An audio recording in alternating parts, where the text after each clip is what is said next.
أشهد أن لا إله إلا الله.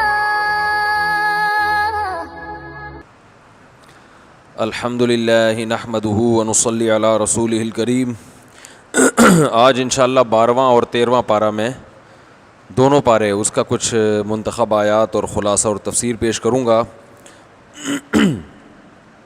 12ویں پارے میں سورہ ہود ہے. سورہ ہود میں اللہ تعالیٰ نے سب سے پہلے نوح علیہ السلام کا واقعہ بیان کیا.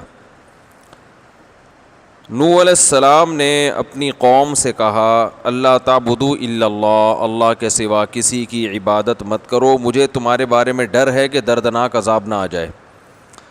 نوح علیہ السلام آدم علیہ السلام کے بعد وہ پہلے نبی ہیں جو توحید کی دعوت کے لیے دنیا میں آئے. تو قوم جواب میں کہتی ہے ما نراک الا بشرا مثلنا، آپ تو ہماری طرح کے انسان ہیں. یعنی لوگ عقیدت جب ہی کرتے ہیں جب کوئی آپ میں کوئی الگ ٹائپ کے ہوں آپ. یعنی لوگ نارمل انسان کو عزت دینے کے لیے تیار ہیں نہیں، اور اسلام یہ چاہتا ہے کہ نارمل انسان بن جاؤ. حکیم الامہ مولانا اشرف علی تھانوی رحمہ اللہ کے پاس جو ہے نا لوگ آتے تھے تو انہوں نے فرمایا لوگ میرے پاس بزرگ بننے کے لیے آتے ہیں، انسان بننے کے لیے آیا کرو. بزرگ سے مراد ہے اصطلاح میں جس کو بزرگ کہا جاتا ہے. ہمارے ہاں ولی اللہ کا مفہوم ایک عجیب ہی مفہوم بنا لیا ہے. تو سیدھا سیدھا انسان کے بچے بن جائے، انسان تمیز سے زندگی گزارے، بس وہی بزرگ ہے، انہی کو ہم بزرگ کہتے ہیں. تو کہنے لگے آپ ہماری طرح کے انسان ہو.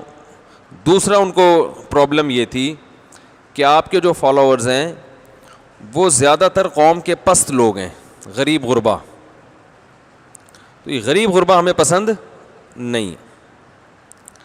تو نوح علیہ السلام سمجھاتے رہے بھائی دلائل کو دیکھو، یہ کیا کہ میرے ارد گرد غریب لوگ زیادہ بیٹھ رہے ہیں، اس سے کیا ہوتا ہے. آج بھی دیکھیں کہ لوگ دلیل کو نہیں دیکھتے، آپ کے لباس کو دیکھتے ہیں، سوٹ ٹائی کو دیکھتے ہیں، انگلش تھوڑی آپ مارنا شروع کر دو اس کو دیکھتے ہیں.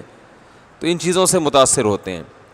یقیناً لباس اچھا رکھنا چاہیے، اللہ نے آپ کو نعمت دی ہے تو لباس بھی اچھا ہو. حدیث میں آتا ہے پوشاک بھی اچھی ہو، اس کا اثر پڑتا ہے انسان پر، لیکن یہ چیزیں حق کا معیار نہیں ہوتی. تو نوح علیہ السلام نے ان کو سمجھایا تو اور یہ بھی کہا دیکھو میں دعوت دے رہا ہوں، میرا کوئی اس میں مفاد نہیں ہے، بلکہ میں قوم کی مخالفت برداشت کر رہا ہوں. تو یہ بھی تو میرے برحق ہونے کی دلیل ہے. ہر طرح سے دلائل دے دیے. اور وہ کہنے لگے غریبوں کو ہٹائیں یہاں سے. نوح علیہ السلام نے کہا من ینصرنی من اللہ ان طردتہم، اگر میں نے ان کو اپنی مجلس سے ہٹا دیا تو بتاؤ مجھے اللہ کے عذاب سے بچائے گا کون. عقل مند ہوتا نا کوئی تو اسی بات کو کہتا کہ یہی ان کے کھرے اور سچے ہونے کی دلیل ہے کہ یہ دنیا کی عزت کی خاطر، ایسا نہیں کہ دولت مندوں کو قریب لائیں غریبوں کو پیچھے رکھیں. تو اس بات کا بڑا خیال کرنا چاہیے. آپ اگر دین کی دعوت کا کام کر رہے ہیں تو امیر غریب میں آپ کو فرق کرنے کی اجازت نہیں ہے. ہاں سرداروں پہ الگ سے محنت کرنا تاکہ وہ جب ایک مسلمان ہوگا تو باقی سارے ہو جائیں گے، وہ ایک الگ بات ہے. لیکن آپ کی جو عمومی مجلس ہے نا، جو وعظ و نصیحت کی مجلس ہے، اس میں امیر اور غریب میں فرق کرنے کی اجازت نہیں ہے. تو وہ قوم کہنے لگی ہاں نوح علیہ السلام نے یہ بھی کہا جن کو تم کمتر سمجھتے ہو نا، تم یہ کہہ رہے ہو کہ میں ان کو مجلس سے ہٹا دوں، مجلس سے ہٹانا تو دور کی بات، میں ان کو کمتر ماننے کے لیے تیار نہیں ہوں، کیونکہ اللہ کے ہاں ان کا مقام بہت بلند ہے. وہ حق پر ہیں تو اللہ کے ہاں ان کا مقام بلند ہے. تو اس لیے آپ کو بھی کسی سے عزت کرنی ہو تو اس میں اس کی سب سے پہلے اس کا عمل دیکھنا چاہیے. وہ سمجھاتے رہے 950 سال ہو گئے. یا نوح قد جادلتنا، نوح بڑے پھڈے ہو گئے. بھائی آواز صاف آ رہی ہے اس میں؟ صحیح ہے بالکل؟ چیک کیا آپ نے؟ ہاں. تو وہ کہنے لگے کہ اتنے پھڈے ہو گئے، 950 سال ہو گئے، ایک ہی آپ نے رٹ لگائی ہوئی ہے، ایک ہم نے رٹ لگائی ہوئی ہے. معاذ اللہ ان کے الفاظ دہرا رہا ہوں میں. تو بہت جھگڑا ہو گیا. جادلتنا کا مطلب وہی جھگڑا، یعنی برے الفاظ سے خطاب کیا انہوں نے. نصیحت کو کیا کہہ رہے ہیں؟ جھگڑا. بس ایک ہی چیز کے پیچھے پڑے ہوئے ہو. فَأَكْثَرْتَ جِدَالَنَا فَأْتِنَا بِمَا تَعِدُنَا إِن كُنتَ مِنَ الصَّادِقِينَ. اب ایسا ہے کہ وہ عذاب لے آؤ جس کا آپ وعدہ کر رہے ہیں. ہم تو دیکھتے ہیں نارمل حالات گزر رہے ہیں, سب کچھ سیٹ ہے, کوئی مسئلہ خراب نہیں ہے, تو سب سیٹ ہے تو لے آؤ. نوح علیہ السلام نے فرمایا جب اللہ عذاب لانا چاہے گا نا تو میری پھر نصیحت تمہیں فائدہ نہیں پہنچائے گی. اور پھر نوح علیہ السلام کی طرف وحی کی گئی کہ اب ان میں سے کوئی بھی ایمان نہیں لائے گا, جتنے ایمان لانے تھے لے آئے ہیں, اور اب ان کے بارے میں مجھ سے بات بھی مت کرنا. وَاصْنَعِ الْفُلْكَ بِأَعْيُنِنَا وَوَحْيِنَا, اور میری نگاہوں کے سامنے اب آپ کشتی تیار کیجئے, اور ان ظالموں نے غرق ہو کے رہنا ہے. دیکھو اس سے بھی پتہ چلتا ہے اسباب اختیار کیے جا رہے ہیں. اللہ یہ بھی تو کر سکتا تھا نا کہ طوفان آئے گا, پانی آئے گا, یہ سب برباد ہو جائیں گے, آپ کو اللہ بچا لے گا. بھائی پانی میں بچنے کے لیے کیا چاہیے؟ کشتی. تو اللہ نے کہا اسباب اختیار کریں, جب بارش برسے گی تو آپ کہاں جائیں گے؟ آپ بھی تو اسی بارش میں ڈوبنے کا خطرہ ہے نا. نہیں آ رہی سمجھ میں؟ تو یہ جو بار بار ہمارا مذہبی طبقہ کہتا ہے نا نہیں بس اللہ پہ توکل, اسباب نہیں, یہ بے وقوفی کی علامت ہے. تو وَيَصْنَعُ الْفُلْكَ, کشتی بناؤ کشتی. پانی آئے گا تو جو کشتی میں ہوں گے وہ بچ جائیں گے, جو نہیں ہوں گے وہ نہیں بچ سکتے. تو اسباب اختیار کرنے کا حکم دیا جا رہا ہے. وَيَصْنَعُ الْفُلْكَ وَكُلَّمَا مَرَّ عَلَيْهِ مَلَأٌ مِّن قَوْمِهِ, جب بھی قوم کے لوگ گزرتے مذاق اڑاتے. سَخِرُوا مِنْهُ, مذاق اڑاتے, بارش بھی نہیں ہے, کوئی دریا نہیں ہے, تالاب نہیں ہے, کشتیاں بنائی جا رہی ہیں, ساڑی عقل اچ نہیں آندا. قال ان تسخروا منا فإنا نسخر منکم کما تسخرون. نوح علیہ السلام نے کہا ابھی ہم تمہارا مذاق اڑائیں گے, ٹھیک ہے نا. اور یہاں تک کہ اللہ فرماتے ہیں جب ہمارا حکم آیا وفارت تنور, و تنور کھولنا شروع کر دیا, ہر جگہ سے پانی نکلنا, تو ہم نے نوح علیہ السلام سے کہا کہ ہر جانور کے ایک جوڑا آپ اس میں ڈال دیں, کیونکہ اب جب طوفان تھمے گا تو آپ کو ضرورت ہوگی جانوروں کی. تو جو جانور بچانے ہیں ان میں سے ایک پیئر, این ممکن ہے ڈائناسور اسی زمانے میں تباہ ہوئے ہوں, حقیقت ہے, اس کا امکان موجود ہے, کیونکہ وہ ڈائناسور اٹھا کے کیسے ڈالتے ہیں اس میں, تو ممکن ہے بہت سے جانور اسی طوفان میں ان کی نسلیں ختم ہو گئی ہوں, کیونکہ پوری زمین پر آیا تھا یہ طوفان. ہم نے کہا کہ ہر جانور کے 2 جوڑے لے لیں اور اپنے گھر والوں کو بھی لے آئیں, اہل و عیال کو بھی, مگر جنہوں نے ہلاک ہونا ہے جن کے مقدر میں آپ وہ نہیں آئیں گے آپ کے ساتھ. تو بیٹا ایمان نہیں لایا تھا وہ ہلاک ہوگا. اور اللہ نے فرمایا بسم اللہ مجریہا و مرساہا, اس اللہ کے نام سے چلے گی, اللہ کے نام سے رکے گی.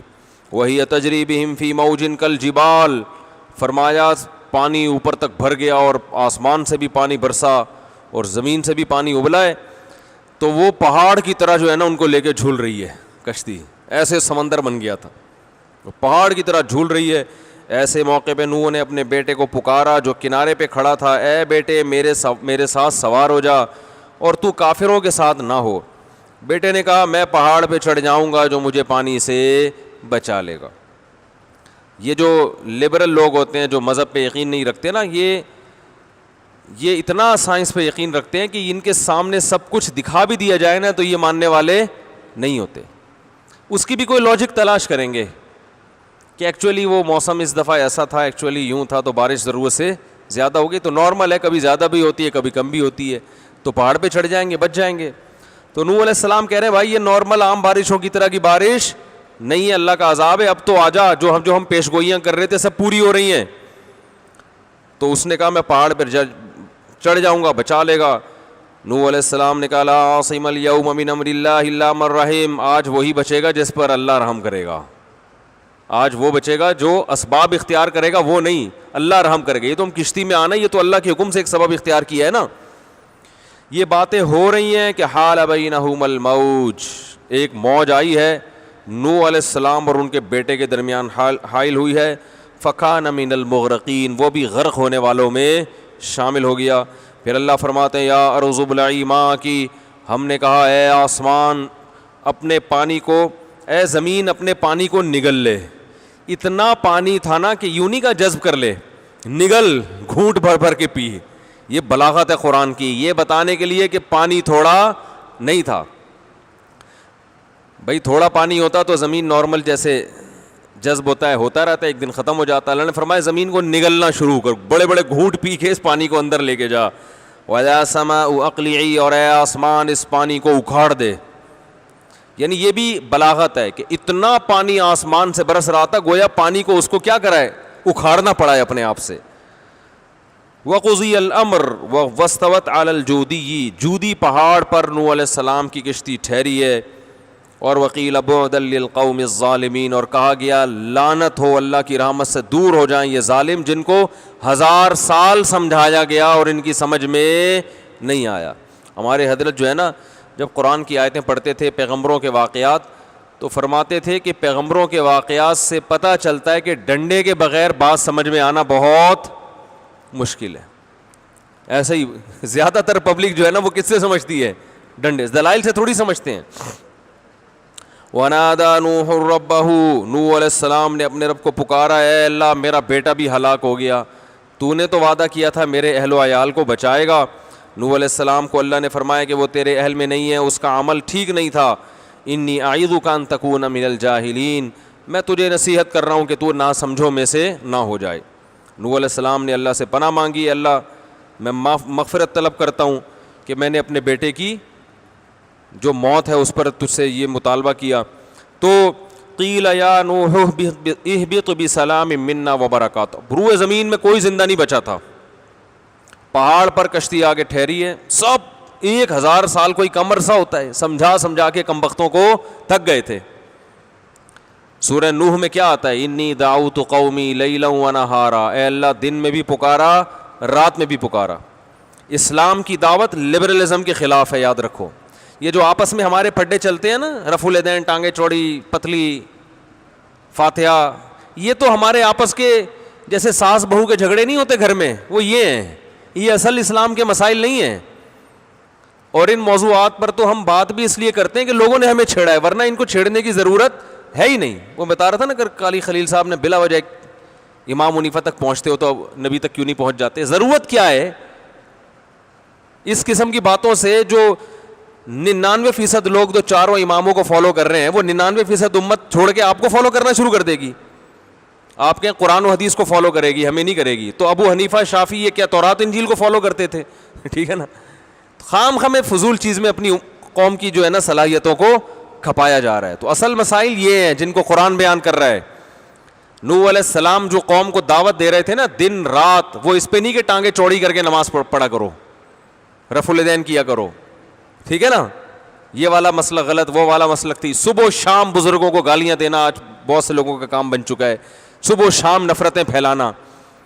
پیغمبروں کی بنیاد یہ آپ کہتے ہو نا, ہم کیوں کرتے ہیں, ہم اس لیے کرتے ہیں کہ بالکل چپ بیٹھ جائیں تو یہ لوگ تو پتہ نہیں کیا کرتے ہیں. یہ تو پوری امت کو محدثین سے, فقہا سے, مجتہدین سے گمراہ کر دیں, ہلاک کر دیں. تو یہ گناہ بھی انہی کے کندھے پر ہوگا کہ جنہوں نے ہمیں ان بحثوں میں لگایا ہے.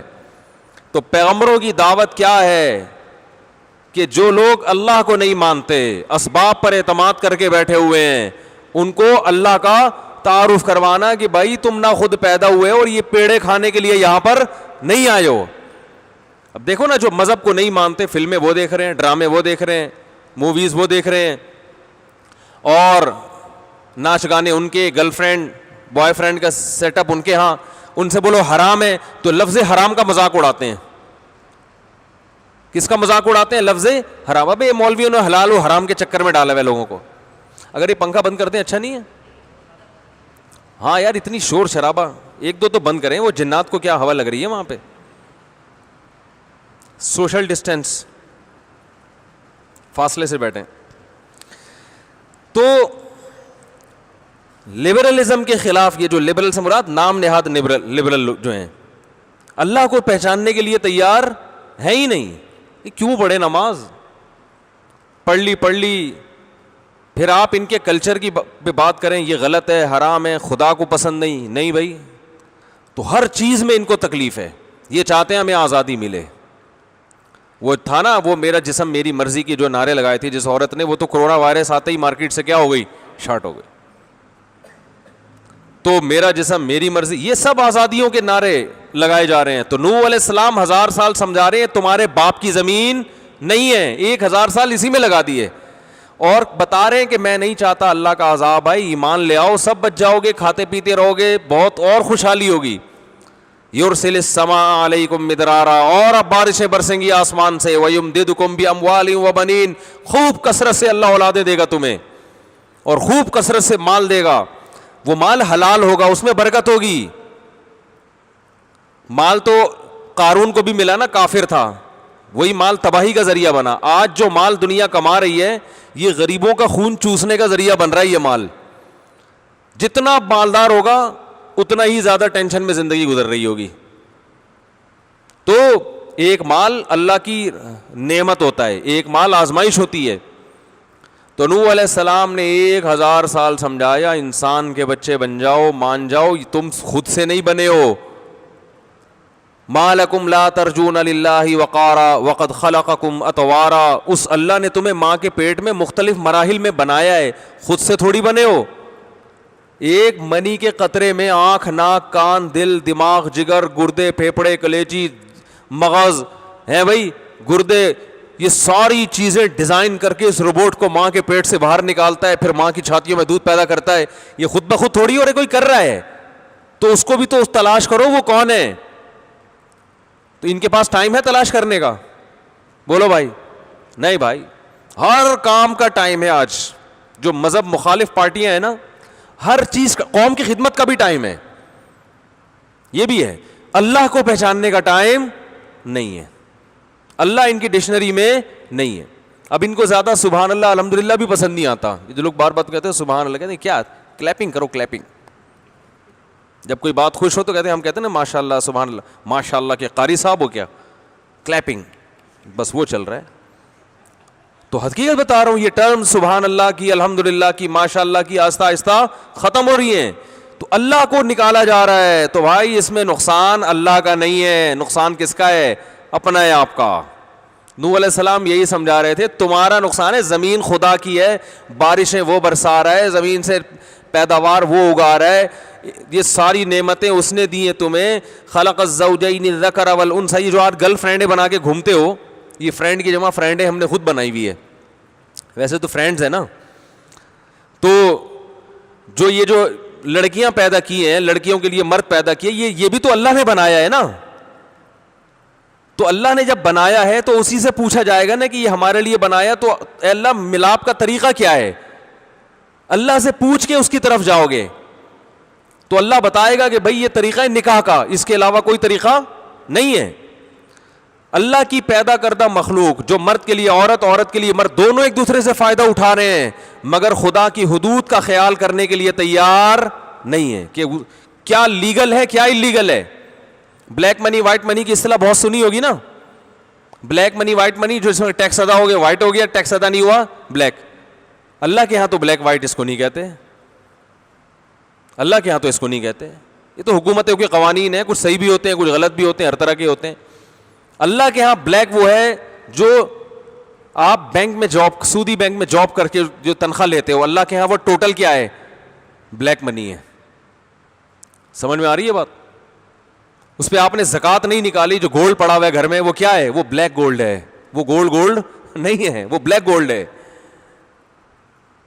اللہ کے ہاں اگر آپ کے پاس جو پیسہ ہے اس سے آپ بوڑھے باپ کی خدمت نہیں کرتے, خرچ نہیں کرتے, وہ سارا منی بلیک ہے. گورنمنٹ کے خزانوں میں وہ منی بلیک, بولو بھائی, نہیں ہے. آپ کے گھر میں بوڑھا باپ ہے, بوڑھی ماں ہے, بھائی بیمار ہے, غریب ہے, آپ اس کو نہ دو, آپ گورنمنٹ کو ٹیکس دے دو, گورنمنٹ کہے گی بہت بہت اچھا شہری ہے, یہ کہے گی نا.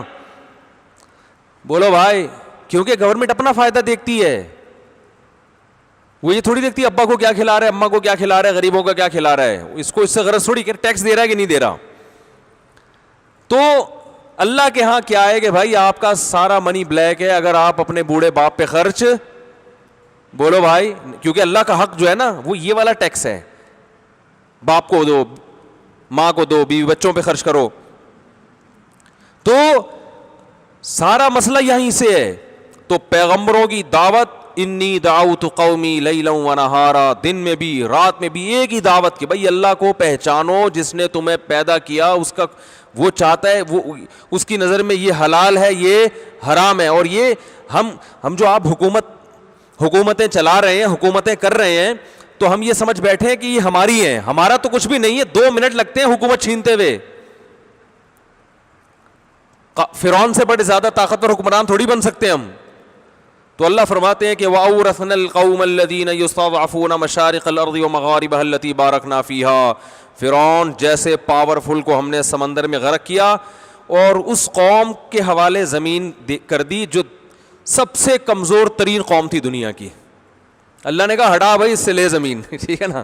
فرعون سمجھ رہا میں هذه الانہار تجری من تحتی, اس نے کہا یہ میرے باغات دیکھو. آج ترقی ہے نا, جو ترقی یافتہ کنٹریز ہیں وہ کیا کہتے ہیں, ہماری ترقی دیکھو, یہ بلڈنگیں دیکھو, اور یہ ہمارے جناب ہمارا جو ہے نا وہ خوبصورتی دیکھو ہمارے کنٹری کی. تو فرعون بھی یہی کہتا تھا کہ موسیٰ کے پاس تو کچھ بھی نہیں ہے, غریب آدمی ہے, اور میرے پاس جناب یہ میرے باغات دیکھو, یہ میرے محلات دیکھو, یہ میری جو ہے نا معیشت دیکھو, اتنا کچھ. اللہ فرماتے ہیں کہ اور جو قوم کے پاس ککھ بھی نہیں تھا, ہم نے فرعون سے کہا کہ بہت ظلم ہو گیا, ہمیں نہیں مانتا, ہماری نہیں مانتا, ہمارا حکم نافذ کرنے کے لیے تیار نہیں ہے. اللہ فرماتے ہیں ہم نے بنی اسرائیل کے ذریعے فرعون کو الٹ دیا. چل بھائی تو واپس, تو خوش فہمی میں مبتلا ہو گیا تھا کہ یہ زمین کس کی ہے, میری. بالکل ایسے ہی ہے جیسے کوئی غریب فقیر مسکین آدمی چڈی بنیان میں آپ کے ہاں پہنچا اور کہنے لگا میرے پاس کچھ کپڑے نہیں ہیں. آپ کو ترس آیا, آپ اسے اپنے گھر میں لے کر گئے, آپ نے اس کو نہلایا, کئی ہفتوں سے نہایا نہیں تھا, اسپرے کیا, بلکہ پہلے آپ نے اسے ڈیٹول سے نہلایا, ٹھیک ہے نا, اور خوب سروس کروائی آپ نے اس کی. پھر جناب آپ نے کیا کیا, اس کی ہیئر کٹنگ کی بہت اچھی سے تمیز سے, پھر آپ نے اس کو 3 پیس سوٹ اور ٹائی پہنایا, اور آپ نے اس کو بہترین گاڑی کی چابی پکڑائی, بالکل جیسے کسی کمپنی کا بہت بڑا آفیسر ہے. آپ نے کہا یار کیا یاد کرو گے, ہم نے تم پہ یہ احسان کیا. آپ نے کہا کہ بس اتنا سا میرا کام کر دیا کرو کہ یار میرا بچہ بھی اسکول جاتا ہے صبح صبح, تو تم یہاں سے جب گزرو گے تو اس بچے کو بھی اسکول چھوڑ دیا کرو. 2-4 دن آپ نے چھوڑا, اس کے بعد اب آپ سیٹھ صاحب کو لفٹ کرانے کے لیے تیار ہے ہی نہیں.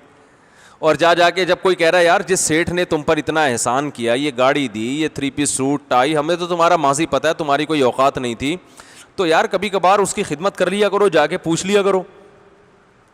تو آپ کہہ رہے کیوں پوچھ لوں بھائی, میرے پاس ٹائم نہیں ہے, قوم کی خدمت کرنی ہے, میں نے کیا کرنا ہے.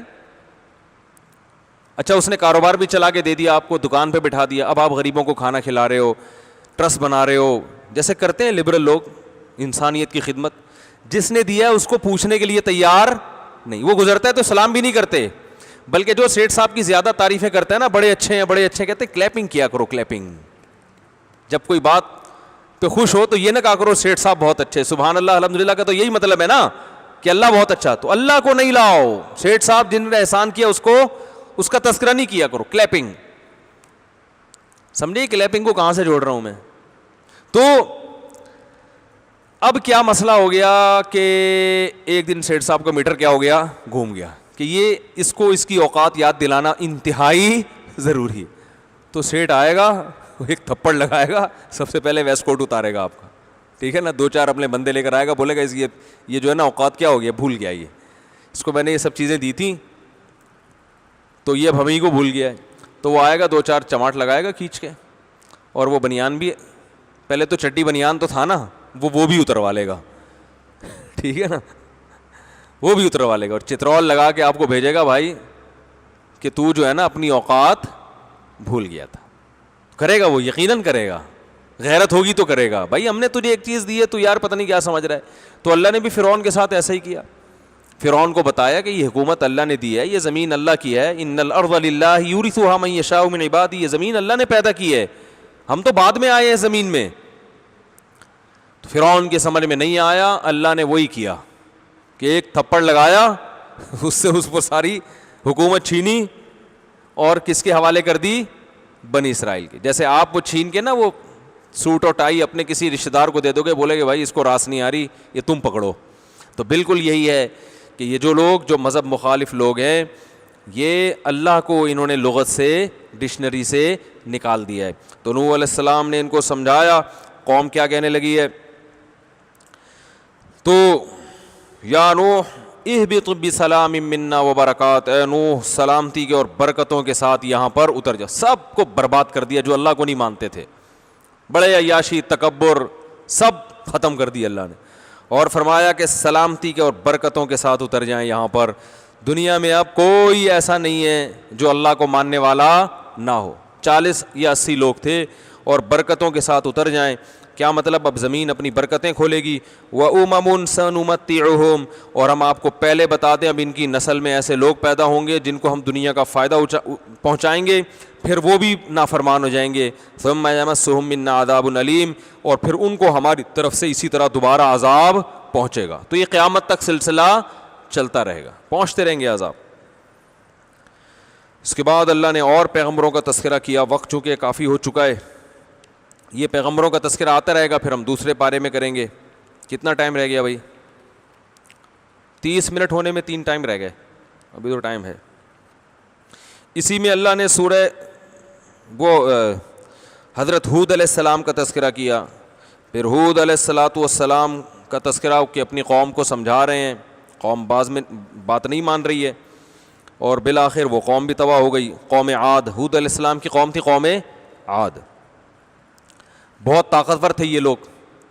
تو انہوں نے جب سمجھایا تو وہ کہنے لگے کہ ہمیں ایسا لگتا ہے کہ آپ ہمارے بتوں کے خلاف اتنا بولتے ہو نا، تو انہوں نے آپ پہ کچھ کر دیا ہے.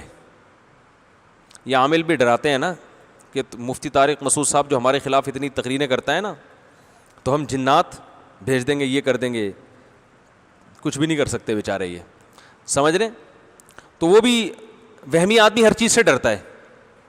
پولیس نہیں ڈرتی، کمال کی بات ہے. پولیس کو کسی روحانی علاج والے کے پاس بھیجو نا گرفتار کرنے کے لیے، وہ یا جو جادوگر بیٹھے ہوئے ہوتے ہیں، جتنے مردی جن چڑیلیں بھوت لے کے بیٹھا ہو، ایک عام سا پولیس والا جائے گا، اس کو موبائل میں ڈال کے جہاں چاہے گا لے جائے، لاکر میں ڈال دے گا، بولے گا تو بلا جتنے جن ہیں. وہ بڑے دھمکیاں دیتے ہیں، میں یوں کر دوں گا، میں یوں کچھ بھی نہیں کرتے. تو کہنے لگے ہمارے بتوں نے کچھ کر دیا ہے. انہوں نے فرمایا کہ تمہارے بت، تم اور تمہارے سارے بت مل کے میرے خلاف تدبیریں کرو، کخ بھی میرا نہیں بگاڑ سکتے. اور پھر کہنے لگے میں نے تو اپنا پیغام پہنچا دیا ہے، لیکن تم ماننے والے نہیں ہو، تو اللہ تمہیں ہلاک کر کے دوسری قوم پیدا کرے گا. اور اللہ فرماتے ہیں جب ہمارا عذاب آیا تو ہم نے ایمان والوں کو بچا لیا، ان کو ہلاک کر دیا. وَتِلْكَ عَادٌ جَحَدُوا بِآيَاتِ رَبِّهِمْ، فرمایا یہ قوم عاد تھی جنہوں نے اپنے رب کی نشانیوں کا انکار کیا. وہ بھی اپنے رب کی نشانیاں دیکھ رہے تھے، بارشوں کا برسنا، کیسے گھٹلی سے تناور درخت پیدا ہوتا ہے. بھائی یہ سب چیزیں خود بخود نہیں ہو سکتی. سب آیتوں کا انکار کیا کم بختوں نے. اللہ فرماتے ہیں ہلاک کر دیا. الا ان عادا کفروا ربهم، سنو قوم عاد نے اپنے پیدا کرنے والے کا انکار، رب کا معنی پالنے والے کا انکار کیا جو ان کو کھلاتا تھا. ایسے رشتے کا انکار کر دیا. بھائی جیسے کوئی آدمی اپنے باپ کا انکار کر دے، ماں کا انکار کر دے، لوگ کہیں گے یار کسی دور کے رشتے دار کا انکار کرتے تو سمجھ میں بھی آتا ہے. تو اللہ یہاں رب کا رشتہ بتا رہے ہیں کہ جو پیدا کرنے والا، پالنے والا. فرمایا قوم عاد نے اس کا انکار کیا. الا بعدا لعاد قوم ہود، سنو خبردار قوم ہود جو عاد تھی وہ بھی اللہ کی رحمت سے دور ہو گئے. پھر اللہ نے دوسرے پیغمبر بھیجے، صالح علیہ السلام. انہوں نے اپنی قوم کو سمجھایا کہ اللہ نے تمہیں زمین میں بہت آبادی دی ہے، بہت طاقتور بنایا. انشاکم، پیدا کیا اسی زمین میں. تو وہ کہنے لگے اے صالح تجھی سے ہم کو بڑی بڑی امیدیں تھیں، کچھ قوم کی ترقی کے لیے کچھ اچھے کام کرے گا. قد کنتا فینا مرجوون قبل ھذا، اے صالح کس چکر میں لگ گیا ہے تو ہے بھائی. تو ایک ایسا تھا، کیونکہ صلاحیت ہوتی ہے نا پیغمبروں میں، تو ایک باصلاحیت تھا جو ہم سمجھتے تھے کہ قومی ترقی کے لیے بڑا کردار ادا، بولتے کیوں نہیں، بڑا کردار ادا کر سکتا ہے، لڑ سکتا ہے ہمارے لیے، کچھ ایجادات کر لیتا، کچھ نسخے بتا دیتا، ٹھیک ہے نا، کچھ بھی کر لیتا جو اس زمانے میں ہوگا. تجھ سے امیدیں تھیں، تو کس چکر میں لگ گیا بھائی. یہ مطلب ہے اس آیت کا. تو ہمیں یہ کہہ رہے اللہ کو پہچانو، اللہ کو پہچانو، تو یہ تو کس چکر میں لگ گیا. تو صالح علیہ السلام نے فرمایا کہ میں اللہ کی طرف سے واضح دلیل پر ہوں، اور میں اس دلیل کو کیسے چھوڑ سکتا ہوں. تو وہ کہنے لگے آپ اگر واقعی اللہ کے پیغمبر ہو تو کوئی عجیب و غریب سا معجزہ دکھاؤ. ایسا بالکل پاگلوں والی بات ہے نا. انہوں نے یہ کیا معجزہ؟ انہوں نے کہا یہ جو پہاڑ ہے نا اس سے اونٹنی نکال کے دکھاؤ. اب یہ کوئی بات ہے؟ یہ پہاڑ سے کیا نکالو؟ اونٹنی. تو صالح علیہ السلام نے اللہ سے کہا، اللہ نے کہا ٹھیک ہے نکال دوں گا، لیکن جب اتنا بڑا معجزہ اپنی آنکھوں سے دیکھیں گے نا پھر اس اونٹنی کے کچھ اصول اور آداب ہوں گے. جب وہ پانی پیے گی تو کسی اور جانور کو گھاٹ پہ آنے کی اجازت نہیں ہے، کیونکہ وہ اللہ کی اونٹنی ہے. پہاڑ سے اونٹنی نکلی ہے تو کچھ دن تو انہوں نے صبر کیا, ڈرتے تھے کہ واقعی یہ تو بڑا معجزہ ہو گیا, لیکن وہ اونٹنی پانی اتنا پیتی تھی, اس وقت ان کے مویشیوں کے لیے پانی بچتا نہیں تھا. تو پھر چند شرارتی اٹھے, انہوں نے کہا کہ اس کو مار ڈالو, اور سب جو ہے نا, جب سارے قبیلوں کے لوگ مل کے ماریں گے تو کسی پر بھی کیس نہیں بنے گا, کسی پر بھی الزام نہیں ہوگا. تو انہوں نے اونٹنی کو مار ڈالا. اللہ نے فرمایا تمتعوا فی دارکم ثلاثۃ ایام, اللہ نے صالح علیہ السلام سے کہا ان سے کہہ دو 3 دن تک مزے اڑاؤ, بس تم بستی میں 3 دن تک مزے اڑاؤ, عیاشی کرو. اس کے بعد اللہ کا عذاب آئے گا غیر مکذوب, اور یہ ایسا وعدہ ہے جس میں جھوٹ نہیں ہے. تو وہ قوم مست تھی, مان ہی نہیں رہی تھی کہ عذاب آ سکتا ہے, کیونکہ سب نارمل حالات تھے. اور صالح علیہ السلام کو اللہ نے حکم دیا آپ اپنے ایمان والوں کو اس بستی سے لے کے نکل جائیں. فلما جاء امرنا نجینا صالحا والذین آمنوا معه برحمت منا, فرمایا جب ہمارا حکم آیا ہم نے صالح اور ایمان والوں کو بچا لیا اس دن کی ذلت سے, اور ظالموں کو ایک زوردار آواز نے پکڑا ہے اور اپنے گھروں میں الٹے پڑے ہوئے تھے. بڑی قومیں جو ہے نا, اللہ نے ان کو آواز اور ہوا سے مارا ہے, یہ ان کے تکبر کو خاک میں ملانے کے لیے, کیونکہ یہ کہا کرتے تھے من اشد منا قوہ, ہم سے زیادہ پاورفل کون ہے. تو اللہ نے آواز, اور جو کسی کا کچھ بگاڑ نہیں سکتی, اور ہوا بہت ہلکی چیز, تو ہوا اور کس سے, آواز سے, کہ تم تو اللہ کی ہوا کو برداشت نہیں کر سکتے, باقی کس چیز کو برداشت کرو گے. اللہ فرماتے ہیں ایسے ہو گئے کہ لم یغنوا فیہا, جیسے کبھی رہے ہی نہ ہو, اس جگہ کبھی کوئی آبادی ہوئی نہ ہو. الا ان ثمود کفروا ربہم, خبردار سنو صالح کی قوم سمود نے بھی اپنے پیدا کرنے والے کا انکار کیا, جو ان کو پالنے والا تھا نا اس کا انکار کیا. الا بعدا لثمود, خبردار سنو قوم سمود بھی اللہ کی رحمت سے دور ہو گئی, ہمیشہ کے لیے جہنم کی آگ. پھر اللہ نے ابراہیم علیہ السلام کا تذکرہ کیا. لوط علیہ السلام ابراہیم علیہ السلام کے بھانجے تھے, وہ ایسی قوم کی طرف نبی بنا کے بھیجے گئے جو لڑکوں سے بدکاری کرتی تھی. وہ قوم, ان میں یہ بہت زیادہ عادت پڑ گئی تھی. لوط علیہ السلام نے ان کو جا کے سمجھایا کہ اے میری قوم, اللہ نے مرد کے لیے عورت کو پیدا کیا ہے تو ان سے نکاح کرو, مرد کے لیے مرد کو پیدا نہیں کیا. تو وہ قوم نے جواب میں کہا کہ اگر آپ زیادہ پاکیزہ بنتے ہو تو ہماری بستی کو چھوڑ کے چلے جاؤ, آپ کو یہ ماحول اچھا نہیں لگتا تو آپ چلے جاؤ. تو انہوں نے کہا میں اللہ کی طرف سے بھیجا گیا ہوں تمہیں سمجھانے کے لیے, جب اللہ کا وعدہ ہوگا, اللہ کا حکم ہوگا, میں چلا جاؤں گا. لیکن یہ فحاشی ہے جو تم سے پہلے دنیا میں کسی نے نہیں, اس برائی کی بنیاد لوط علیہ السلام کی قوم نے رکھی تھی. سمجھایا یہ بے حیائی ہے. تاتون الرجال, مردوں سے کیوں خواہش پوری کر رہے ہو؟ آج بتاؤ یہ ہومو سیکس کو پروموٹ کیا جا رہا ہے کہ نہیں کیا جا رہا؟ بالکل نیچر کے خلاف. اب جب ان لوگوں سے آپ بات کرو جو ملحد ہے نا, جو اللہ کو نہیں مانتے, ایتھیسٹ, یہ کبھی یورپ کے قانون, امریکہ کے قانون پر اعتراض نہیں کریں گے, ان کو اسلام ہی نظر آتا ہے. جو اسلام جو بالکل نیچر کی دعوت دے رہا ہے اس پہ, نبی کی شادیوں پہ اعتراض کریں گے, ٹھیک ہے نا. اور یورپ جو گے سیکس کی اجازت دے رہا ہے, اتنی بے حیائی, اس پہ بات کبھی بھی نہیں کریں گے. یہ بات کریں گے نبی صلی اللہ علیہ وسلم نے اتنی شادیاں کی, تو نکاح کی ہے نا, شادیاں کی نا, مرد کو تو, عورت کو تو اللہ نے پیدا مرد کے لیے کیا ہے, تو اس پہ تو ان کو اعتراض ہوگا. لیکن جو مذہب کو نہیں ماننے والے لوگ جس قسم کے گندے قوانین کو پروموٹ کر رہے ہیں اس پہ انگلیاں نہیں اٹھائیں گے. ایک اسی طرح میری کسی سے بات ہوئی, انہوں نے کہا اس میں خرابی کیا ہے اگر معاذ اللہ لڑکا لڑکے سے, لڑکی لڑکی سے. میں نے کہا جو ہر خرابی کو زبان سے ڈیفائن نہیں کیا جا سکتا. کسی بھنگی کو بتائیں یہ گوں ہے, گندی چیز ہے, وہ کہیں کیوں گندی ہے؟ میں تو روزانہ اس میں گھستا ہوں, مجھے تو بدبو نہیں آتی. تو بھائی تمہاری ناک کا فالٹ ہے یہ. تو یہ جو قانون ہے نا گے سیکس کا, اور یہ جو ہومو سیکس کا قانون جو الاؤ کیا ہے, یہ بغیرتی ابھی رکے گی نہیں. آپ دیکھیں کہ کل یہ لوگ جا کر ان رشتوں سے سیکس کی بھی اجازت دیں گے جو محرم رشتے ہیں, اور پھر اس پر بھی سوال یہ نشان ہوگا کہ اس میں حرج کیا ہے. ابھی وہاں سسٹر سے نکاح الاؤ نہیں ہے, لیکن سوال یہ ہوتا ہے کہ کیوں الاؤ نہیں ہے, وہ بھی تو بغیرتی ہے نا. تو چونکہ غیرت آہستہ آہستہ ختم ہوتی ہے, ابھی اتنی ان کی ختم نہیں ہوئی ہے, لہذا انہوں نے محرم رشتوں سے جو ہے نا وہ سیکشول ریلیشن قائم کرنے کی اجازت نہیں دی, لیکن کل اس کی بھی اجازت ہوگی. تو یہ انسان ہے یا یہ گدھا ہے؟ کس طرف قوم کو لے کے جا رہے ہیں؟ تو پیغمبروں کی جو تعلیمات ہیں وہ آپ کو پاکیزگی کی طرف لے کر آتی ہیں, اور واللہ یدعو الی دار السلام، سورہ یونس میں اللہ نے فرمایا اللہ تمہیں سلامتی کے راستے کی طرف بلاتا ہے، جس میں تمہارا کلچر بھی، تمہاری صحت بھی اور تمہاری نیچر بھی محفوظ رہے گی، اور جو اللہ کے علاوہ راستے ہیں وہ تمہیں تمہاری فطرت اور نیچر سے ہٹاتے ہیں۔ اس لیے ہم آپ کو نکاح کی دعوت دیتے ہیں، شادیاں کرو شادیاں۔ لوگ ہمیں کہتے ہیں یہ ہر وقت یہی باتیں کرتا رہتا ہے، اس لیے کہ اس کو اگر ابھی جذباتی بن کر معاشرے میں پروموٹ نہیں کیا گیا نا تو ہمارا انجام وہی ہوگا جو ان لوگوں کا انجام ہے، کیونکہ نکاح کے خلاف تحریکیں بہت زیادہ چل رہی ہیں۔ نکاح کو پروموٹ کرنے والی کوئی تحریک مجھے نظر نہیں آتی الا ماشاء اللہ، کوئی بات ہی نہیں کرتا اس پہ جس سنجیدگی کے ساتھ بات کرنی چاہیے۔ گرل فرینڈ کو دھڑا دھڑ معاشرے میں کلچر چل رہا ہے، گرل فرینڈ بوائے فرینڈ، تو یہ کیا بےہودگی ہے بھائی یہ؟ تو لوط علیہ السلام نے قوم کو سمجھایا، قوم کی سمجھ میں نہیں آئے، تو اللہ فرماتے ہیں پھر ہم نے لوط علیہ السلام کو فرشتوں کو بھیجا لوط علیہ السلام کے پاس انسانی شکل میں۔ خوبصورت فرشتے تھے، لوط علیہ السلام کے پاس آئے، پریشان ہو گئے کہ وہ تو یہ نوجوان خوبصورت لڑکے ہیں۔ لوط علیہ السلام کی بیوی نے جا کے لوگوں کو بتا دیا کچھ خوبصورت لڑکے آئے ہوئے ہیں ہمارے گھر میں، وہ بھی اس بے حیائی میں ان کے ساتھ ملی ہوئی تھی۔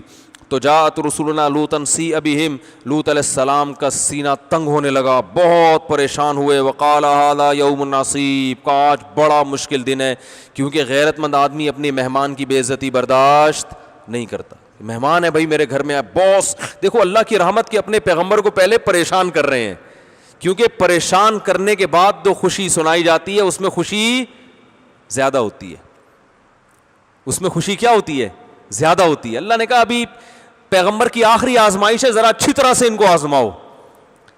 ایک طرف مدد کے وعدے، ایک طرف پیغمبر کہیں گے اللہ میں ساری زندگی ان کو سمجھاتا رہا، مجھی کو آزمائش میں ڈال دیا، میرے گھر مہمانوں کو آزمائش میں ڈال دیا، ہوگا نا؟ لیکن پیغمبر اللہ سے شکایت نہیں کرتے کہ بھئی اللہ کی طرف سے آزمائش ہے، بس برداشت کرو۔ تو لوط علیہ السلام کو تو یقین تھا کہ یہ لڑکے ہیں، تو کہنے لگے لوط علیہ السلام ھذا یوم عصیب، بہت سخت دن ہے آج۔ اور قوم کو مخبری ہوئی، وہ دوڑتے ہوئے آ رہے ہیں اور کہنے لگے کہ یا وہ خوشی سے نا آ گئے کہ خوبصورت لڑکے آئے ہیں۔ لوط علیہ السلام نے کہا اولائی بناتی ان کنتم فاعلین، اے لوگو یہ میری قوم کی بیٹیاں ہیں، عورتیں، ان سے نکاح کرو نا۔ تو ہماری قوم اس وقت ہوتی نا تو وہ یہی کہتی لوط علیہ السلام سے جو ہم پر طنز کیے جاتے ہیں۔ ہم یہاں شادیوں پہ بیان سننے کے لیے، بولو بھائی، نہیں آئے۔ وہ لوط علیہ السلام سے کیا کہتی؟ ہم یہاں نکاح کی فضیلت اور شادیوں پہ بیان سننے کے لیے نہیں آئے۔ تو آپ دیکھیں انٹرنیٹ پر بیہودہ چیزیں، لڑکوں سے دوستیاں بھی، گرل فرینڈ کا سسٹم بھی، جب ان کو بات کرو کہ نکاح کرو تو نیچے کمنٹس میں ہوتا ہے مفتی صاحب ہم شادیوں پر بیان سننے کے لیے بولو بھائی نہیں بیٹھ۔ مجھے پتا ہے آپ برے نہیں ہیں، لیکن معاشرے میں برائی بہت تیزی سے پھیل رہی ہے، تو اس کو پروموٹ کرنا پڑے گا۔ تو لوط علیہ السلام نے بھی کہا بھائی ہن اطہر لکم، یہ پاکیزہ راستہ ہے نکاح کا، یہ پیغمبروں کی سنت ہے، یہ نیچر ہے۔ ہر دور میں شریف اور خاندانی لوگ نکاح کر کے زندگی گزارتے ہیں کہ نہیں گزارتے؟ مجھے غصہ آ گیا نا، روڈ آ کے میں کڑائی شروع کر دوں گا، سمجھ میں آ رہی ہے بات؟ ہاں یہ ڈر گیا بیچارہ۔ تو خاندانی ہونے کی علامت ہے آپ کے بال بچے ہوں، سمجھ رہے ہو؟ یہ فیملی والا آدمی اچھا ہوتا ہے اللہ کی نظر میں، چھڑے چھاٹ اللہ کو پسند نہیں ہے۔ صحیح مسلم کی حدیث ہے، اس پہ واضح حدیث موجود ہے۔ تو لوط علیہ السلام نے کہا یہ قوم کی بیٹیاں ہیں، اللہ سے ڈرو اور مجھے میرے مہمانوں کے بارے میں رسوا مت کرو۔ الیس منکم رجل رشید، کیا تم میں ایک آدمی بھی ایسا نہیں ہے جو تمہیں سمجھائے؟ ایک آدمی بھی ایسا نہیں ہے تو تمہیں سمجھائے۔ قالوا لقد علمت ما لنا فی بناتک من حق، اے لوط تجھے معلوم ہے ہمیں عورتوں میں دلچسپی نہیں ہے۔ جب انسان لڑکوں سے بدفعلی کا عادی بنتا ہے تو پہلا عذاب کیا آتا ہے؟ نیچر سے ہٹ جاتا ہے۔ ہم نے دیکھا ہے بہت سے شادی شدہ لوگ ہوتے ہیں مگر عادت کیا ہوتی ہے؟ لڑکوں کے پیچھے بھاگنے کی۔ وہ گند کی وجہ سے حلال کو چھوڑ کر حرام کی طرف، یہ اس برائی کا دنیا میں سزا ملتی ہے کہ نیچر سے ہٹ جاتا ہے انسان۔ اور جو زنا کے عادی ہو جاتے ہیں ان کو نکاح میں دلچسپی، بتاؤ جو زنا کا عادی ہو وہ اپنی بیوی اس کو اچھی لگے گی؟ تو روزانہ لڑکیاں بدلنے کا عادی ہے وہ، اس کو وہ پرانی بیوی کہاں اچھی لگے گی؟ تو اس سے اس کا گھر کا نظام کیا ہو جاتا ہے؟ برباد۔ جو زنا سے بچتا ہے گھر آ کے اس کو سکون ملتا ہے، بیوی بچوں میں رہتا ہے، وہ اس کا گھر میں دل لگتا ہے، پھر بچے اس کی عزت کرتے ہیں جب وہ بڑے ہوتے ہیں کہ ہمارے ابا ہیں، یہ ہماری اماں ہیں، اگر یہ کلچر ہو کہ اماں کو ابا پہ اعتماد نہیں اور ابا کو اماں پہ, ابا کو پتہ نہیں میں جب آفس میں ہوں تو اماں کی کس سے سیٹنگ چل رہی ہوگی, اماں کو پتہ نہیں کہ ابا آفس میں کس کس سے مزید منہ کالا کرواتے ہوں گے, تو بچوں پہ کیا اثر پڑے گا. وہ ایک خاتون آئی نا, اپنے بچے سے پوچھا بیٹا بتاؤ جان کیسے نکلتی ہے, بچے نے کہا امی کھڑکی سے نکلتی ہے. خاتون اپنے بچے سے پوچھ رہی تھی بیٹا بتاؤ جان کیسے نکلتی ہے, اس نے کہا دیکھو اسکول میں کیا پڑھا ہے اس نے اسلامیات کے گھنٹے میں, اس میں بتایا بڑی خطرناک طریقے سے نیک برے لوگوں کی اور نیک لوگوں کی اچھی, تو اس نے کہا کیسے نکلتی ہے, اس نے کھڑکی سے نکلتی ہے. وہ حیران ہو گئی آنٹی کہ میرا بچہ کیا کہہ رہا ہے, تفصیل طلب کی, تو کہہ رہے ہیں وہ جیسی آپ آنے والی ہوتی ہیں نا تو ابو وہ جو پڑوس میں جو آنٹی رہتی ہیں ان سے کہتے ہیں جان کھڑکی سے نکل جاؤ. کہہ رہی امی جب آپ آنے والی ہوتی ہیں تو پڑوسیوں کی جو آنٹی آتی ہے نا گھر میں, ابو ان سے کہتے ہیں کہ میری بیگم آ گئی ہے جان کھڑکی سے نکل جاؤ. تو جان ہمیشہ کہاں سے نکلتی ہے. تو بچے بڑے ہوشیار ہوتے ہیں, آہستہ آہستہ بچوں کے دل میں نہ باپ کی عظمت اور نہ ماں کی عظمت, رشتے ختم. زانی کا کوئی رشتہ نہیں ہوتا. جو مرد زنا کرتا ہے بیوی کی نظر میں اس کا مقام بولو بھائی گر جاتا ہے. عورت کہتی کردار کا ٹھیک نہیں ہے, کیریکٹر کا ٹھیک نہیں ہے. تو وہ رشتے ہی تو ہوتے ہیں انسان کو جو انسان بناتے ہیں. سب ختم, اکیلا اکیلا, پھر گانے گاتا ہے میں اکیلا ہوں, ٹھیک ہے نا, میں بڈھا ہوں, کیا ہو گیا میں اکیلا ہوں. تو ایسے کیسز آ رہے ہیں, باپ کا جنازہ ہے بیٹا پڑھ نہیں رہا, کہہ رہا دفنا دو یار لے جا کے. یہ ہو رہا ہے پاکستان میں, ہونا شروع ہو گیا ہے. اور یہ مالداروں کے یہاں ہو رہا ہے, غریبوں میں نہیں دیکھا ہم نے. ابا کا جنازہ, ایک صاحب چوکیدار تھے, انہوں نے وہ چوکیداری چھوڑ دی, پٹھان ڈرائیور تھا ہمارے مدرسے کا. میں نے کہا یار اتنے بڑے بنگلے میں تمہیں ڈرائیونگ ملی ہوئی تھی, تم چھوڑ کر آ گئے. اس نے کہا یار اس کے ابا کا انتقال ہوا, میں نے بتایا اس کے بیٹے کو کہ آپ کے ابا ہاسپٹل میں ڈیتھ ہو گئی ہے. اس نے کہا کوئی بات نہیں یار وہ پیسے جمع کرا دوں گا میں, کفن دفن کا انتظام کرو. اٹھا نہیں کم بخت سوتا ہوا. یہ کراچی کی بات بتا رہا ہوں میں, ایریا نہیں بتاؤں گا, وہ ایریا والے پھر بولتے ہیں ہمیں بدنام کر رہے ہو. یہ دولت مندوں کے ہاں یہ شروع ہو گیا ہے, رشتے ختم, پیسہ پیسہ پیسہ بس, سمجھ رہے ہو. اور ابا نے بھی ایک آدھی بچہ ہی پیدا کیا تھا پیسہ بچانے کے لیے, تو یہ ملا ہے ان کو. کہتے ہیں تربیت نہیں ہوتی نا, ایک کی ایسی تربیت ہوتی ہے جب آپ اللہ پہ اعتماد اور توکل کیے بغیر جب آپ نسل روکتے ہو کہ میں پیسہ ان پہ خرچ نہیں کرنا چاہتا, تو پھر یہ ملتا ہے آپ کو, ایک ملتا ہے اس قسم کا. اس کو تربیت تھوڑی کہتے ہیں. تو کہتے ہیں تربیت نہیں ہو پائے گی, خام خواہ کی فضول چیزیں نکالی ہوئی ہیں. تو لوط علیہ السلام نے سمجھایا, قوم کی سمجھ میں نہیں آیا. لوط علیہ السلام نے کہا کاش میرے بازوؤں میں طاقت ہوتی, میں تمہیں یہاں سے دھکیل دیتا, اکیلا ہوں, کمزور ہوں, کچھ نہیں کر سکتا. جب لوط علیہ السلام کی اس قسمہ پرسی کو فرشتوں نے دیکھا تو فرشتوں نے کہا یا لوط انا رسول ربک, ہم نوجوان لڑکے نہیں ہیں, تیرے رب کے بھیجے ہوئے پیغمبر ہیں. لن یصلوا الیک, پہلی خوشخبری, ہرگز یہ تجھ تک نہیں پہنچ سکتے. اپنی تو بات ہی نہیں کی, ہم تک تو پہنچنا ممکن ہی نہیں ہے. ہمیں جو اللہ نے طاقت دی ہے وہ تو تیرا بھی کچھ نہیں بگاڑ سکتے. اور اب کرنا کیا ہے, فاسری باہلک بقطع من اللیل, رات کے تھوڑے حصے میں اپنے اہل خانہ کو لے کے نکل جائیں. جو بھی آپ کی بیٹیاں ہیں بیٹے ہیں جتنی اولادیں ہیں سب کو لے کے رات کے تھوڑے سے حصے میں نکل جائیں. اور ولا یلتفت منکم احد الا امرأتک, اس قوم پر جب عذاب آئے گا پیچھے مڑ کے نہیں دیکھنا. اور آپ کی بیوی بھی ساتھ جائے گی لیکن وہ پیچھے مڑ کے دیکھے گی, کیونکہ اس کو یقین نہیں ہوگا کہ عذاب آ رہا ہے کہ نہیں آ رہا. آپ نے جب قوم کو بتا دیا کہ عذاب آئے گا تو قوم کو یقین کر لینا چاہیے نا, آ رہا ہے بس نہیں دیکھو. اللہ کے عذاب کو کیوں دیکھ رہے ہو اپنی آنکھوں سے, ڈرو بھائی, بھاگو. تو جس کو شک ہوتا ہے وہ مڑ کے دیکھتا ہے کہ پتہ نہیں آیا بھی کہ نہیں آیا. اسی پر اللہ کا غضب آئے گا لوط علیہ السلام کی بیوی پر, کہ دیکھے گی, یہ نہیں مانے گی, اس کی سمجھ میں. تو جو لبرل عورتیں ہیں نا ان کو اپنا میاں سمجھ میں نہیں آتا, اس سے بھی پتہ چلتا ہے. جو لبرل عورتیں ہیں نا جو مذہب مخالف ہیں, میاں جتنی اچھی باتیں کریں ان کی سمجھ میں نہیں آتا. اور اسی طرح الٹا معاملہ ہے, بیوی دیندار ہے, وہ میاں کو, اب آج کسی نے بتایا کہ ان کے رشتہ دار تھے اسماعیلی, بیوی بھی اسماعیلی تھی. ہو گئے نا, اب کیا کریں, واقعہ تو مکمل کرنا ہے نا. وہ جے ٹی آر والوں نے بولا ہے کہ شارٹ کرو اس کو, مختصر کرو, سارا ٹائم آپ ہی پی جاتے ہو بیٹھ کے. تو اب واقعہ تو مکمل کرنا ہے نا یار. تو مجھے یہ ان کا ایجنٹ معلوم ہو رہا ہے. ایسے ہی ایجنٹ ہونے کے الزام لگتے ہیں نا. تو کیا کہہ رہا تھا یار, وہ اسماعیلی تھے.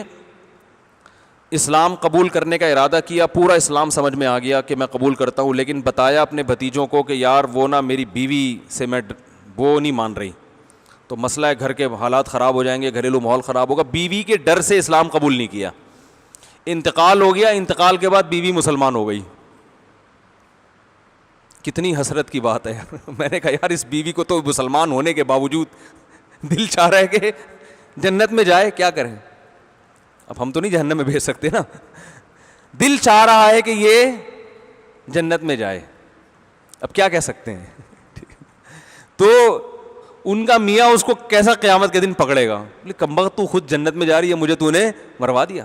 میں جب مسلمان ہونے کی بات کرتا تھا تو کہتی تھی نہیں ہماری فیملی ہے, ہمارا خاندان ہے, اور مجھے اسی کفر میں مر گیا اور خود کیا ہو گئی, مسلمان ہو گئی. اللہ کرے جنت میں جائے, ہم تو یہی دعا کریں گے اللہ کرے جنت میں جائے. تو وہ سنتی ہیں ان کی اہلیہ بیان نا, تو جنت میں جانے کی دعا کر رہا ہوں میں. تو باقی یہ ان کے میاں کی غلطی ہے کہ ایک مخلوق کی خاطر اللہ کو ناراض. کیسے گھاٹے کا سودا. جب آپ کو اسلام سمجھ میں بھی آ گیا, ساری زندگی کی آپ مصیبت برداشت کر رہے ہو, دنیا کے چند تھوڑی سی جو ہے نا وہ عزت کی خاطر یا خاندان کے ریلیشن کی خاطر, تو یہ بے وقوفی کی بات ہے. تو لوط علیہ السلام نے سمجھایا, اللہ نے کہا کہ نکل جاؤ. وہ لوط علیہ السلام نکل گئے, لیکن لوط علیہ السلام نے کہا کہ اس قوم پر عذاب تو صبح آئے گا, صبح میں تو بہت ٹائم ہے. اتنا یعنی پریشان ہو گئے تھے, بھائی جلدی کچھ کریں. تو انہوں نے فرمایا الیس الصبح بقریب, اے لوط صبح کا وقت ان قریب آنے والا ہے, بہت تھوڑا ٹائم ہے, بس آپ نکلیں اور صبح صادق کی کرن پھوٹتے ہی ان کے اوپر اللہ کا عذاب آئے گا. اللہ فرماتے ہیں فلما جاء امرنا جعلنا عالیہا سافلہا, جیسے ہی ہمارا عذاب آیا, لوط علیہ السلام نکلے ہیں, ہم نے زمین کے اوپر کے حصے کو نیچے کا کر دیا, ایسے الٹ دی زمین, اور ان پر پھر آسمان سے پتھر بھی برسے ہیں. مسومۃ عند ربک وما ہی من الظالمین ببعید. اللہ نے صحابہ سے خطاب کیا, یہ تمہاری بستیوں سے زیادہ دور نہیں ہے. جب یہ شام کے سفر ہوتے تھے اور یمن کا سفر ہوتا تھا نا, تو ان اسفار میں اس طرح کی بستیاں درمیان میں آیا کرتی تھی. آج بھی یہ بستیاں موجود ہیں, قوم عاد کی, قوم سمود کی, جس پر سعودی حکومت نے وہ نشانات لگا دیے ہیں. تو اللہ فرماتے ہیں الٹے ہوئے لوگ ہیں, تھوڑی سی عیاشی کی خاطر اپنی جو ہے نا آخرت ہمیشہ کے لیے تباہ کر دی. اللہ تعالی ہمیں اس عذاب سے بچنے کی توفیق عطا فرمائے. اور یاد رکھو, ایک منٹ صبر کرو ذرا, یہ جو برائی ہے نا یاد رکھو, آج لوگ کہتے ہیں کہ یہ فحاشی کے سے بچنے کا طریقہ ہے کہ علماء کے بزرگوں کے بیانات سنا کرو, بد نظری سے بچنے کے لیے خانقاہ میں جا کے سر جھکا کے بیٹھا کرو, اللہ اللہ کیا کرو. یہ ضروری ہے بے شک, لیکن یہ اصل علاج نہیں ہے. بھوک کا اصل علاج کیا ہے؟ روٹی ہے. سمجھ رہے ہو؟ اب ایک آدمی کو بھوک لگ رہی ہے, چوری کرنے کا دل چاہ رہا ہے, ادھر پراٹھا اس کا انڈا یہاں سے کھینچنے کا. جب بھوک لگتی ہے تو ایسا ہی ہوتا ہے نا. افطار پہ جب ہم بیٹھے ہوتے ہیں, آج تو بہت ٹف روزہ تھا کراچی میں, اتنی پیاس لگ رہی تھی, افطار پہ بیٹھے بار بار گھڑی دیکھ رہے ہوتے ہیں کہ نہیں دیکھ رہے ہوتے؟ مؤذن صاحب پہ غصہ آنے لگتا ہے, بھائی اذان دے یار, ہوتا ہے نا, کیسا دل چاہ رہا ہوتا ہے, یا اللہ, دعا بھی مانگ رہے ہوتے ہیں تو نظر. اب کوئی کہے یہ لالچی لوگ ہیں جو یہاں بیٹھے ہوئے ہیں دسترخوان پہ, یہ ٹھرکی ہیں معاذ اللہ, اس طرح کے الفاظ استعمال کریں. وہ بھائی یہ تو نیچر ہے بھائی, بھوک لگ رہی ہے تو یہ رزق ہمارے لیے, اللہ نے ایک ٹائم بتا دیا, اس سے پہلے نہیں کھانا. اب آپ کہہ رہے ہو کہ چونکہ اس کو بہت دل چاہ رہا ہے تو اب اس کو چاہیے کہ علماء کے بیان سنیں کہ پکوڑے کھانا اسلام میں کتنا بڑا گناہ ہے. یہی ہوگا نا بھائی, یہ نہیں ہوگا, اس سے فائدہ نہیں ہوگا. اس سے فائدہ جب ہوگا جب وقتی طور پر چھڑوایا جا رہا ہو, بتایا جا رہا ہو بھائی چند گھنٹے کی بات ہے, سورج جیسی غروب ہوگا سارے پکوڑے سموسے آپ کے لیے ہیں, پھر انسان صبر کر لیتا ہے. تو اس سے زیادہ انسان مرد کی اٹریکشن عورت کی طرف, اس سے زیادہ. تبھی پکوڑوں پہ قاتلانہ لڑائیاں نہیں ہوتی. عورت کے پیچھے تو لوگ ایک دوسرے کو مار دیتے ہیں, خودکشیاں کرتے ہیں, عشق معاشقے میں کھمبوں سے لٹک کے مر جاتے ہیں. آپ اگر ہسپتالوں میں جاؤ نا, بھوک سے خودکشی کرنے والوں کا ریشو اور ناکام عشق میں خودکشی کرنے والوں کا ریشو, ناکام عشق کے ریشو 99% ہوگا اور بھوک سے مرنے والے 1% ہوں گے. سمجھ رہے ہو کہ نہیں سمجھ رہے؟ یہ بھائی اللہ کی طرف سے ہے. تو اس کا حل صرف بیانات سننا, تبلیغ میں وقت لگانا نہیں ہے, یہ بھی ضروری ہے. اس کا اصل حل یہ کہ حلال انتظام کرو بھائی. ایک آدمی کو بھوک لگ رہی ہے, روٹی کھانے کا دل چاہ رہا ہے, بھائی اسے بولے گا یار پیسوں سے خرید کے کھا لے. وہ کہہ رہے پیسے نہیں ہے تو پیسے کما لے. تو بالکل یہی ہے بھائی, مرد کی عورت کی طرف رغبت ہے, عورت کی مرد کی طرف رغبت ہے, تو اس رغبت کو ختم نہیں کرو, نہ کیا جا سکتا ہے, کوئی حل نہیں ہے, حلال طریقے سے پوری کر لو, صحیح ہو جائے گا, سیٹنگ پہ آ جائے گا. پھر بھی نہیں آ رہا تو پھر اس میں فالٹ ہے, پھر اس کو آپ لے جاؤ کسی لیبارٹری میں, بھائی اس کو تو سیٹنگ ہی آؤٹ ہوئی, پھر ٹھرکی بھی بولو اس کو, پھر اس کو جو ہے نا ہوس کا مریض بھی بولو, پھر کچھ بھی گالیاں دو اس کو. نکاح کیا ہی نہیں ہے ایک آدمی نے, آپ اس کو جو ہے نا وہ نکاح سے روک رہے ہو اور نکاح کو پروموٹ کر نہیں رہے معاشرے میں. باپ اپنے بیٹے کو شادی کرنے نہیں دیتا ہے, پھر آگے مفتی صاحب سے شکایتیں لگا رہا ہے کہ یہ غلط کام کرتا ہے. کرنا پھر بھی حرام ہے, ایسا نہیں کہ آپ کہیں کہ میں آپ کو سند دے رہا ہوں کہ نکاح نہیں ہو رہا تو غلط کام کر سکتے ہیں, اس پہ تو اللہ کا عذاب آئے گا. لیکن نکاح کو بھی پروموٹ کرنا چاہیے, جلدی نکاح کریں, اس میں اللہ نے ہمیں حوصلہ دیا ہے کہ این یکون فقراء یغنیہم اللہ من فضلہ, زیادہ خرچے مرچوں کی ٹینشن مت لو. جو اللہ پیدا ہوتے ہی تمہاری ماں کی چھاتیوں میں دودھ پیدا کر دیتا ہے نا, جب بیوی گھر میں آئے گا تو 2-4 پراٹھے کا انتظام کر دے گا اس کے لیے. لوگ کہتے ہیں صرف کھانے ہی تھوڑی ہوتا ہے, اور بھی خرچے ہیں, اللہ کو بھی پتہ ہے اور بھی خرچے ہیں, وہ کر دے گا اللہ تعالیٰ. جنہوں نے نکاح کیا دیکھو وہ اچھی زندگی گزارنے, اور جو ہمیں اپنے دوستوں احباب میں جو کما رہے تھے اب تک ویسے کے ویسے ہی, آج تک اپنے پاؤں پہ کھڑے ہو ہی نہیں سکے, وہ کوشش میں ہی لگے میں اپنے پاؤں پہ کھڑے ہو جائیں پھر شادی کریں گے. میں ان سے کہتا ہوں تم نہیں کرو گے, اور 2-4 سال رہ گئے بڑھاپے کے, اب ویسے بھی خام خامے کسی عورت کو بیوہ بنانے کے لیے شادی کرنا اسلام میں ویسے بھی اچھا کام نہیں ہے, تو چھوڑ دو, اب ایسی زندگی گزار لو. تو نکاح کی عمر کم عمری میں نکاح ہوتا ہے, اس میں جذبات ہوتے ہیں, محبت ہوتی ہے. وہ آیا تھا نا میڈیا پہ, 18 سالہ لڑکے نے 18 سال لڑکی سے شادی کی, دیکھ کے خوشی ہو رہی تھی کہ نہیں ہو رہی تھی؟ دیکھ کے خوشی ہو رہی تھی یار, ان میں کیسی ٹوٹ کے محبت ہوگی بھائی, ہے نا. اور ویسے آپ دیکھو انٹرنیٹ پہ جنہوں نے فیس بک پہ تصویریں ڈالی ہوئی ہوتی ہیں کالے کولے لگا کے, اکثر میں تو نکاح پڑھاتا ہوں, اکثر دولہا کالا کولا میں نہا کے آتا ہے, بال پورے دھک کالے کیے ہوئے ہوتے ہیں. میں کہتا ہوں بیگم کے سامنے ڈیٹول سے سر مت دھونا, ایسا صابن استعمال کرو, ایک بیبی شیمپو آتا ہے وہ ہلکا پھلکا ہوتا ہے, اس سے نہیں. میں نے کہا لائف بوائے سے سر نہیں دھونا, بھاگ جائے گی پہلی رات. اور وہ کون سا کم عمر ہوتی ہے, وہ پورے ڈسٹمپر کے ڈبے لگا کے بیٹھی ہوئی ہوتی ہے, پورے ڈب ڈب ڈب ڈب جو ہے نا ڈسٹمپر کے ڈبے, پورے میک اپ والے تو لاکھوں روپے لے کے اس کو انسان یعنی بناتے ہیں کہ لگے دیکھنے میں. تو وہ بھی یہی ہے کہ وہ بس اب کب تک بھائی وہ ڈسٹمپر اور وہ سارے استری کی ہوئی ہوتی ہے اپنے اوپر. تو کم عمری میں شادی کرو. میرا مقصد کسی بڑی عمر کے لوگوں کا مذاق اڑانا نہیں ہے, اس عمر میں انسان باپ اچھا لگتا ہے, ماں اچھی لگتی ہے. کسی نے کیا کہا ہے کہ جتنی بوڑھی ہو جائے ماں اتنی زیادہ اچھی لگتی ہے. تو جو ماں بننے کا رشتہ تھا, اب آپ کی ایج اتنی ہو گئی, اب آپ کے 8-10 بچے پوتے نواسے ہونے چاہیے تھے جو آپ کی سلوٹوں کو دیکھ کے خوش ہوتے کہ ہماری ماں بزرگ ہو رہی ہے. اس عمر میں اتنی لیٹ آپ شادی کر کے, اور پھر خواتین یہ بھی کہتی ہیں ہمیں رشتہ نہیں ملتا. تو بھائی وہ نہیں ملتا, وہ ایک حقیقت ہے, گراؤنڈ ریئلٹی. جب نکاح کی عمر تھی اس وقت تو آپ کو ڈاکٹر بننا تھا, آپ کو MBA کرنا تھا اور یہ کرنا تھا, کر لیا نا تو آپ کو کمپنی میں جاب اچھی ملے گی, بیوی کی جاب آپ کو اب ذرا مشکل سے ملے گی. حقیقت ہے, مرد کا بھی ایسا ہی ہے. تو ایک حد ہے بھائی, اس کے بعد لوگوں کو دلچسپی ختم ہو جاتی ہے, اور ہونی بھی چاہیے. تو نکاح کو پروموٹ کرو, جلدی نکاح کرو. آج ایک آدمی آئے میرے خاندان میں, کوئی بندہ مجھے نکاح نہیں کرنے دے رہا. میں نے کہا جو خاندان سے پوچھ کے کرتا ہے وہ نہیں کرتا نکاح. آج کل خاندان والے نکاح کرنے نہیں دیتے. تو میں نے کہا ابا کو سمجھاؤ, مان جائیں ٹھیک ہے, نہیں مانے کر کے بتا دو. اور ابا کو یہ دلیل دیا کرو, ابا آپ کے ابا اگر آپ کو شادی سے روکتے تو آپ میرے ابا بنتے ہیں؟ اگر آپ کے ابا آپ کے ساتھ وہی سلوک کرتے جو آپ میرے ساتھ کر رہے ہیں تو آپ میرے ابا بنتے.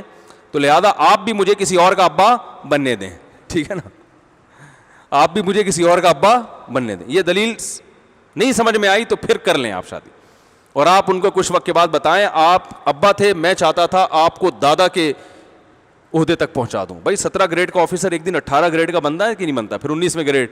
تو ابا میں نے آپ کا اسکیل بڑھا دیا ہے, آپ ابا تھے جن کا 17واں گریڈ ہوتا ہے, میں نے آپ کو اب کیا بنا دیا, دادا. اور اپنے بچے کی بھی جلدی شادی کروں گا تاکہ بہت جلد 19ویں گریڈ پہ آپ پہنچ جائیں, پردادا بن جائیں.